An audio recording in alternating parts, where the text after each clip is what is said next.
2041년 9월 어느 날,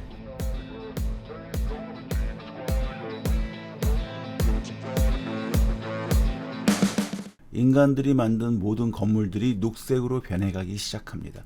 건물 표면엔 녹색의 따개비 같은 것들이 잔뜩 붙어 있었습니다. 엄청나게 빠르게 늘어나는 그것들은 인간의 과학으론 도저히 설명할 수 없는 매우 기이한 생명체들로 보였습니다.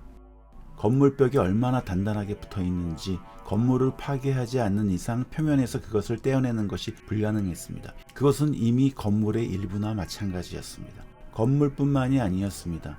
자동차, 비행기, 컴퓨터 등 기계에도 달라붙었습니다. 인간이 만든 모든 인공물에 달라붙었습니다. 일부 과학자들은 그것들이 모두 외계에서 왔다고 주장했습니다. 한마디로 외계 생명체란 것이죠. 그래서 그것들은 외계의 따개비란 이름을 갖게 됐습니다.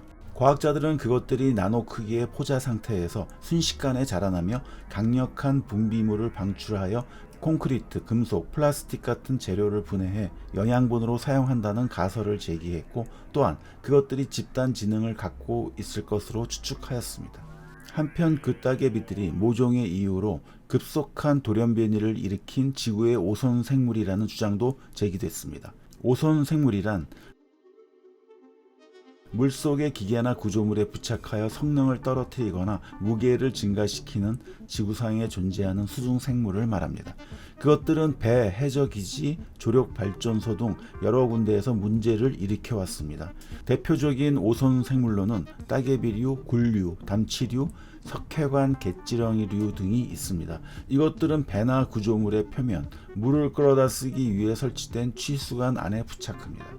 지구상의 많은 배들이 이것들 때문에 골치를 앓았습니다. 배의 표면에 부착하게 되면 배의 속도가 감소돼 연료 소모를 증가시키기 때문입니다. 만약 전투함에 이것들이 달라붙는다면 배의 속도를 떨어뜨리기 때문에 해상전 패배의 원인이 될 수 있습니다. 이것들을 방치하면 속도가 절반씩이나 떨어질 수 있기 때문입니다. 따라서 선주들은 이 생물들이 부착하지 못하도록 특수한 선박 도료를 칠하거나 주기적으로 부착 생물을 제거하는 작업을 합니다. 이렇듯 달라붙는 습성을 가진 오손 생물들을 고도의 과학기술력을 가진 외계 생명체들이 이용했다는 것이죠. 양자 생물학을 이용하여 분자 수준의 돌연변이를 유도했다는 가설, 외계 바이러스를 오손 생물의 DNA에 삽입시켜서 금속 분해 효소를 생산할 수 있도록 만들었다는 가설 등 과학자들은 그것들의 출현이 어떻게 이루어진 건지 여러 가능성을 검토했습니다. 한편 외계의 따개비들에 대한 행동 관찰을 통해 여러 가지 정보를 얻게 됐는데, 이를 통해 그것들의 생존 방법에 대한 여러 가설들도 제기됐습니다.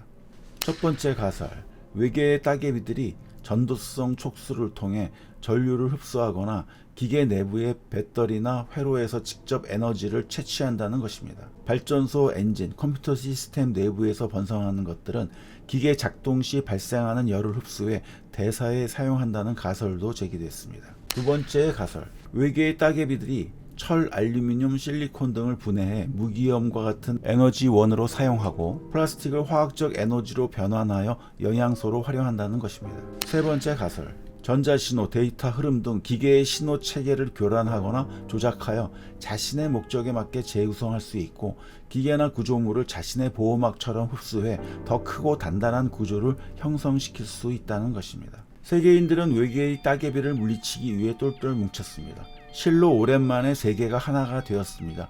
세계 도처에서 일어났던 전쟁, 분쟁도 멈췄습니다.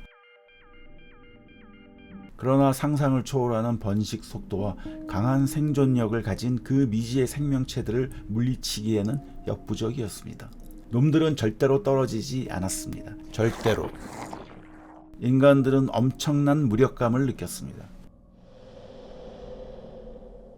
외계의 따개비가 지구를 점령한 지 20년이 지난 2060년, 지구의 모습은 완전히 바뀌게 되었습니다. 끔찍한 녹색으로. 인간이 만든 모든 것들은 외계의 따개비와 완전히 융합돼 구분할 수 없게 되었습니다. 이 과정에서 문명의 기반을 빼앗긴 인간들은 철저하게 따개비들에게 종속되었습니다. 그것들에게 의지하지 않고선 문명을 유지할 수 없었기 때문입니다. 얼마 지나지 않아서 외계의 따개비들과 인간과의 경계도 모호해지기 시작했습니다. 그것들이 인간을 따개비처럼 보이는 사이보그로 변화시켰고 이렇게 기계가 돼가는 인간의 육체에 달라붙었기 때문입니다. 동시에 인간의 정신까지 점령해 나갔습니다. 인간들은 결국 군집을 이룬 거대한 따개비들의 무리 속으로 완벽히 동화돼 갔고 의식도 희미해져 갔습니다. 인간이었던 기억들도 점점 사라져 갔습니다. 지구가 외계의 따개비들, 그 갑각류의 행성이 되는 데엔 많은 시간이 소요되지 않았습니다.